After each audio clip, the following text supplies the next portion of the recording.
নমস্কাৰ আপোনালোক সকলোকে স্বাগতম জনাইছো মোৰ চেনেলৰ অন্য এটা ভিডিঅ'লৈ। আজিৰ ভিডিঅ'টোত হ'বলগীয়া গ্ৰেড 3 আৰু গ্ৰেড 4 পৰীক্ষাৰ বাবে কেইটামান অতি গুৰুত্বপূৰ্ণ প্ৰশ্ন উত্তৰ লৈ আহিছো। গতিকে বলকচোন ভিডিঅ'টো আৰম্ভ কৰো। প্ৰথম প্ৰশ্নটো হৈছে ভাৰতীয় সংবিধানৰ মৌলিক অধিকাৰসমূহক কোন সময়ত সাময়িকভাৱে বাতিল কৰা হয়? অপচন ক সাধাৰণ নিৰ্বাচনত, অপচন খ সকলো ধৰণৰ জৰুৰীকালীন সময়ত, অপচন গ ৰাষ্ট্ৰীয় জৰুৰীকালীন সময়ত, এন অপচন ঘ ওপৰৰ আটাইকেইটা পৰিস্থিতিতে। উত্তৰটো হৈছে অপচন গ ৰাষ্ট্ৰীয় জৰুৰীকালীন সময়ত সাময়িকভাৱে বাতিল কৰা হয়।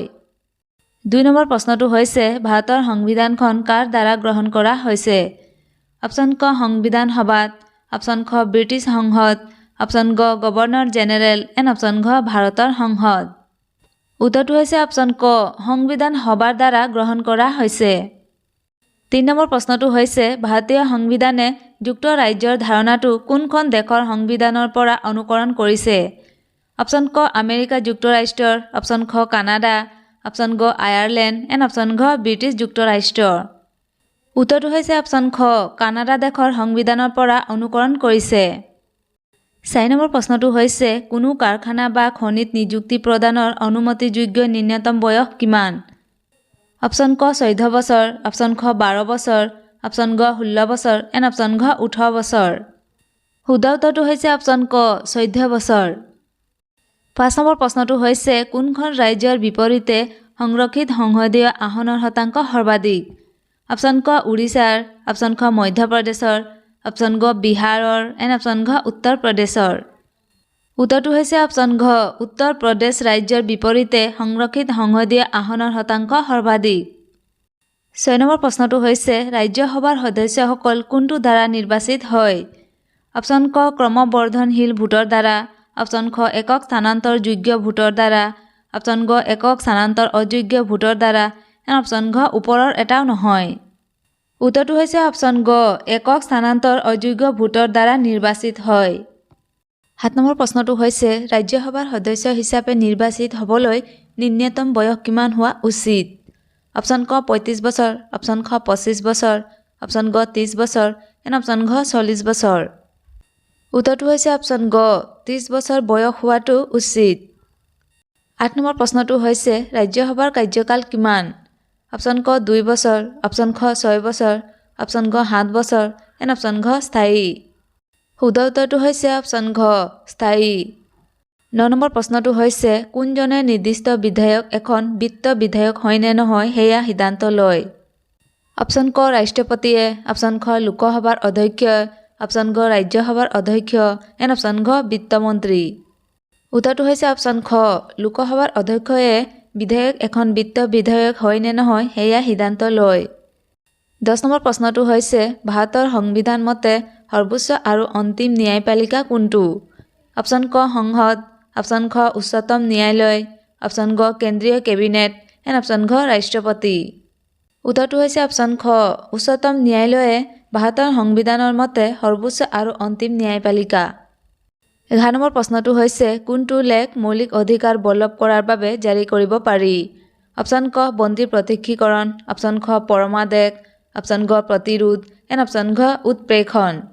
উত্তৰটো হৈছে অপচন ক বন্দী প্ৰত্যক্ষীকৰণ অধিকাৰ বলবৎ কৰাৰ বাবে জাৰি কৰিব পাৰি। 12 নম্বৰ প্ৰশ্নটো হৈছে অৰুণাচল প্ৰদেশৰ ওপৰত কোনখন উচ্চ ন্যায়ালয়ৰ ক্ষেত্ৰাধিকাৰ আছে? অপচন ক গুৱাহাটীৰ, অপচন খ বোম্বেৰ, অপচন গ কলিকতাৰ, এন অপচন ঘ চণ্ডীগড়। উত্তৰটো হৈছে অপচন ক গুৱাহাটী উচ্চ ন্যায়ালয়ৰ ক্ষেত্ৰাধিকাৰ আছে। 13 নম্বৰ প্ৰশ্নটো হৈছে ৰাজ্যৰ বিধানসভাৰ নিৰ্বাচিত সদস্যৰ সৰ্বোচ্চ সংখ্যা কিমান? অপচন ক 250 জন, অপচন খ 300 জন, অপচন গ 600 জন, এন অপচন ঘ 500 জন। শুদ্ধ উত্তৰটো হৈছে অপচন ঘ 500 জন।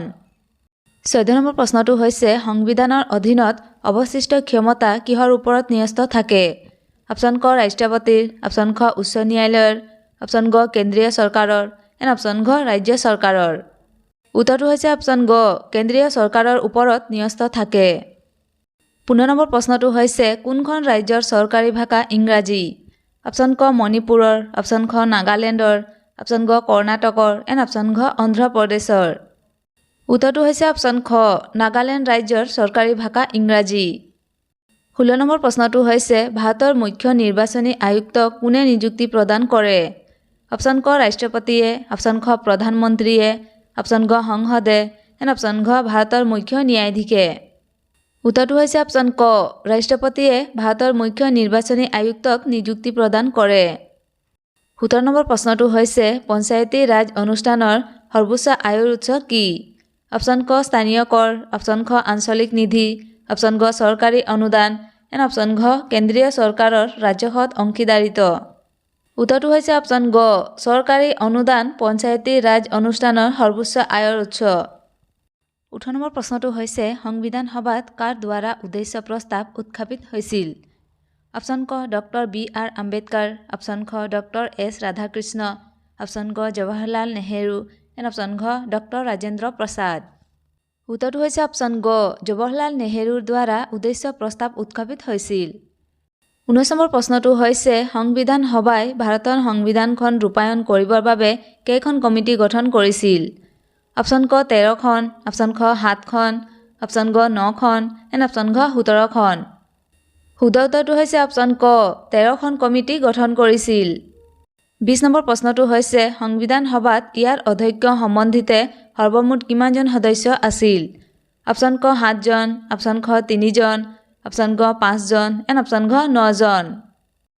শুদ্ধ উত্তৰটো হৈছে অপশ্যন ক 7জন সদস্য আছিল। থেংক ইউ ফৰ ৱাচিং।